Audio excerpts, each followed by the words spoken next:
오늘 본문 말씀은 여호와의 말씀의 기록과 선포, 그리고 그 말씀에 대한 백성과 고관들의 반응을 소개하고 있습니다. 하나님은 여호야김 제4년에 예레미야에게 하나님의 말씀을 기록하여 그것을 백성들 앞에 낭독하라 말씀하십니다. 하나님께서 이런 명령을 하시는 이유는 비록 이스라엘의 죄악에 대한 심판이 예정되어 있지만 그래도 이스라엘 백성들이 이 말씀에 기록된 하나님의 심판을 듣고 그리고 깨닫고 돌이킬 것을 기대하고 있었던 것입니다. 만약 그들이 이 말씀, 이 심판의 말씀을 듣고 돌이키면 하나님은 그들을 용서하고자 하셨습니다. 물론 하나님은 이스라엘 백성들이 돌이키지 않을 것이라는 사실을 알고 있었습니다. 하지만 하나님은 만에 하나라도 그들이 돌이키면 그 심판을 취소하고자 하셨습니다.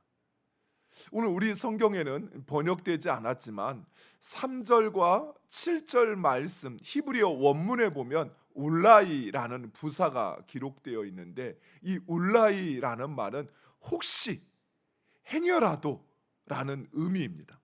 즉 혹여라도 이스라엘이 하나님이 내리시는 이 재앙을 듣고 돌이키면 용서하시겠다는 것입니다. 혹시라도 그들이 자신들에게 미친 이 하나님의 심판의 말씀을 듣고 하나님 앞에 엎드려 기도하면 돌이키시겠다 말씀하시는 것입니다. 사랑하는 성도 여러분, 이처럼 우리 하나님은 용서의 하나님이시요 긍휼이 많으신 하나님이십니다. 하나님은 결코 무자비하게 심판하시는 그런 재판장이 아니라는 것입니다. 하나님은 악인이라 할지라도 결코 멸망하는 것을 원치 않으시며 심판 중에라도 하나님은 긍휼을 베푸시는 하나님이십니다. 사랑하는 성도 여러분, 우리 하나님에게 결코 늦은 때라는 건 없습니다. 우리가 주께로 돌이키는 때, 그때가 바로 하나님께서 일하시는 때입니다. 세상은 우리에게 때를 가르쳐 주죠. 지금은 공부할 때, 지금은 일할 때, 지금은 쉴 때, 이 때를 세상은 우리에게 가르쳐 주는데 하나님의 때는 이런 세상의 때와 같지 않아요. 우리가 하나님께로 찾아가 돌이켜 그 하나님을 구할 때, 그때 하나님은 일하시는 것입니다. 또한 우리 하나님께서 바꾸시지 못할 상황이란 없습니다. 하나님은 어떤 상황이든지, 세상에서 가능성이 제로라고 말하는 불가능한 상황이라 할지라도 하나님은 그 가운데 우리의 상황을 역전시키시는 하나님이십니다. 우리가 성경을 통해서 그것을 보고 있습니다. 하나님은 아무것도 없는 중에 말씀으로 세상을 창조하셨습니다. 세상은 놀고 먹을 때라고 생각했지만 그러나 그때가 바로 하나님이 비로 물로 심판하시는 때였습니다. 또 하나님은 100세 된 아브라함, 누구도 자식에 대한 기대를 하지 않고 스스로 살아조차 아이가 낳을 거라는 말에 웃을 수밖에 없는 그 상황 속에서도 하나님은 아브라함을 통하여 후사를 얻게 하십니다. 무엇보다도 하나님은 우리에게 재앙을 주시는 분이 아니라 하나님은 우리에게 평안과 내일의 희망을 주시는 분이십니다. 즉 하나님께서 우리를 심판하실 때조차도 하나님은 그 심판 자체를 목적으로 하는 것이 아니라 그 심판을 통해서 세상의 주인은 하나님이라는 사실을 깨닫게 합니다. 우리가 고난이 찾아오기 전에는, 또 하나님이 우리의 죄에 대하여 심판하시기 전에는 마치 자신이 인생의 주인인 것처럼, 또는 이 세상의 힘과 또 권세가 내 삶을 주장하는 것처럼 생각하지만, 그러나 막상 하나님의 심판이 시작되면 그제서야 이 땅의 주인은 하나님이라는 사실을 알게 되죠. 그리고 하나님께서 이스라엘을 용서하시는데 이스라엘이 용서받을 만해서 그래서 용서하시는 것이 아니라 오히려 하나님께서 이스라엘을 사랑하시어서 그리고 그들이 하나님의 백성이기에 용서하시는 것입니다.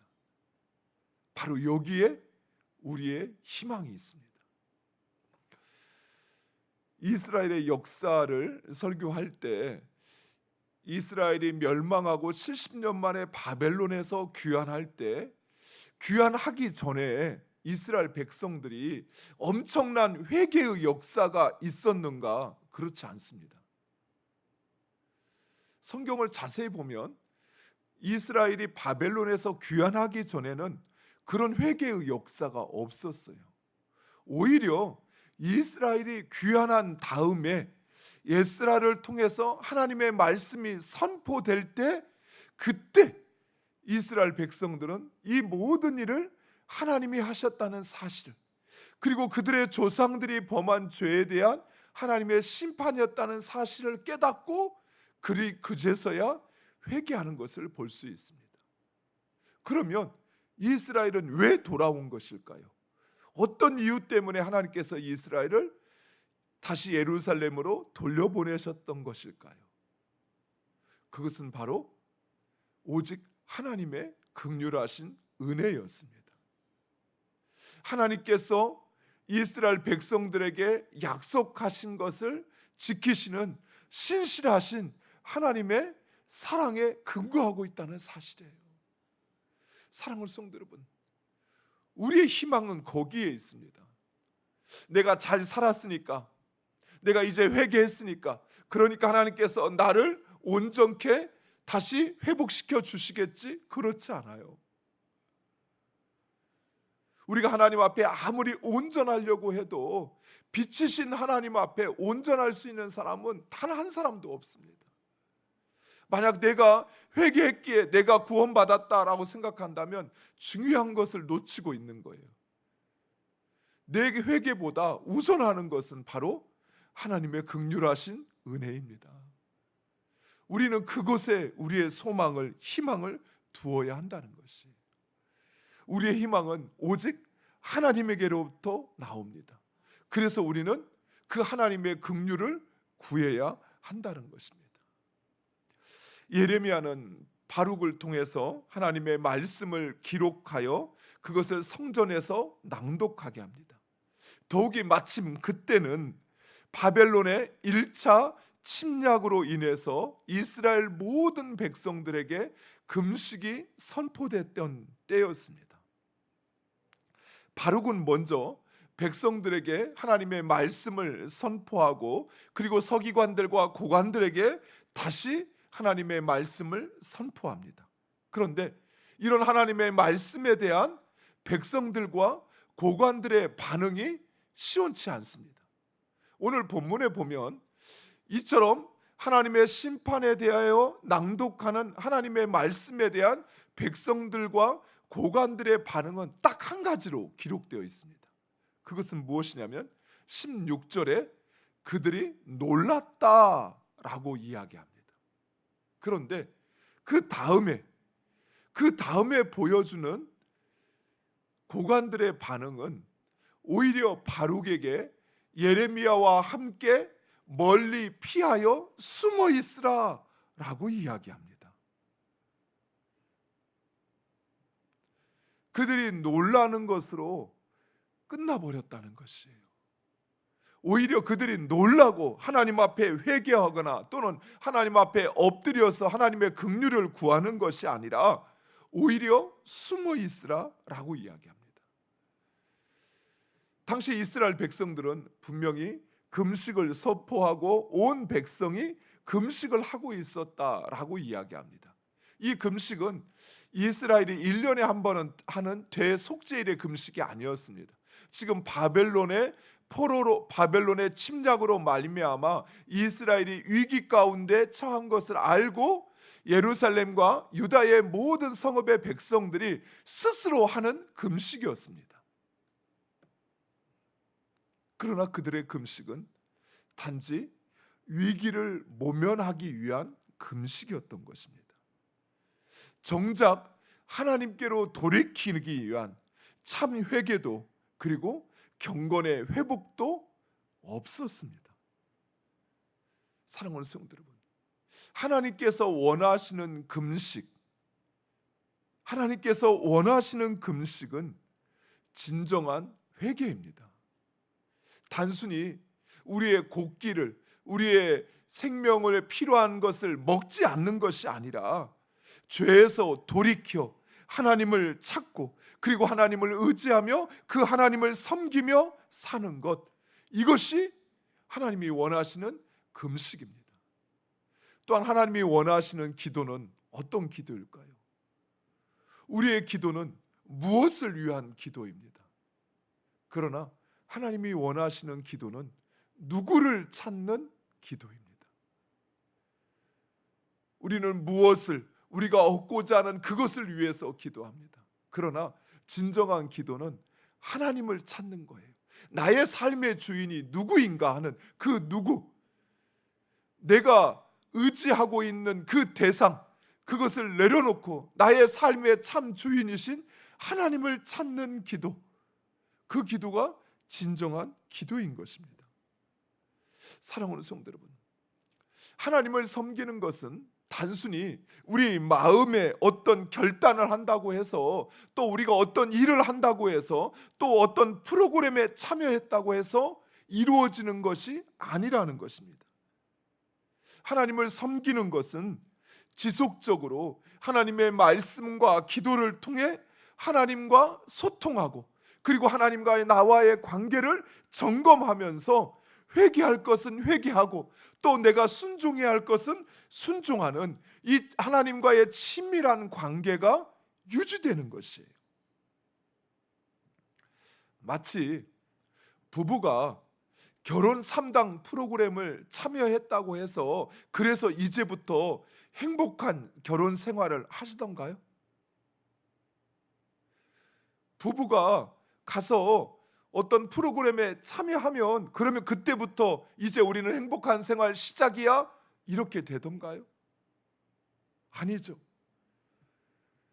서로를 사랑하고 끊임없이 서로를 알아가고 그리고 서로를 존중하고 섬길 때, 그럴 때 그 부부 생활이 행복한 생활을 영위하는 것입니다.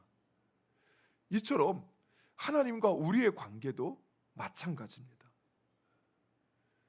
하나님과 우리의 관계가 친밀하고 온전한 관계가 되기 위해서는 서로를 사랑할 뿐만 아니라 또 서로를 점검해야 돼요.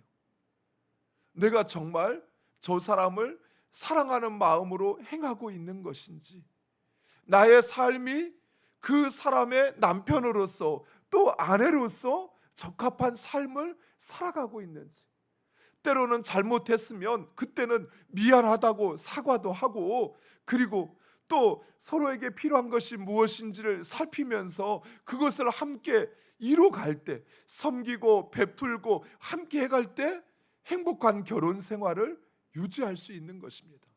물론 그렇게 안 해도 결혼 생활 할 수 있겠죠. 나는 열심히 밖에서 돈 벌어 올라니까 가정을 잘 지키세요 라고 하면서 그렇게 결혼 생활 유지할 수 있겠죠. 또 남편은 요즘에 TV, 얼마 전에 그 어떤 TV를 보니까 그러더라고요. 남편이 그렇게 아내를 때려요. 근데 그 아내가 매 맞고는 못 살겠다 그러면서도 자기 없으면 남편은 어떻게 사나, 또 자식 때문에 내가 저 남편과 이혼할 수 없다는 생각에 그냥 매 맞고 계속 사는 거예요. 그 삶은 결코 행복하지 않겠죠. 맨날 이혼할 생각만 하는 그 결혼 생활이 무엇이 행복할 수 있겠습니까? 사랑하는 성도 여러분, 하나님과 우리의 관계도 마찬가지예요.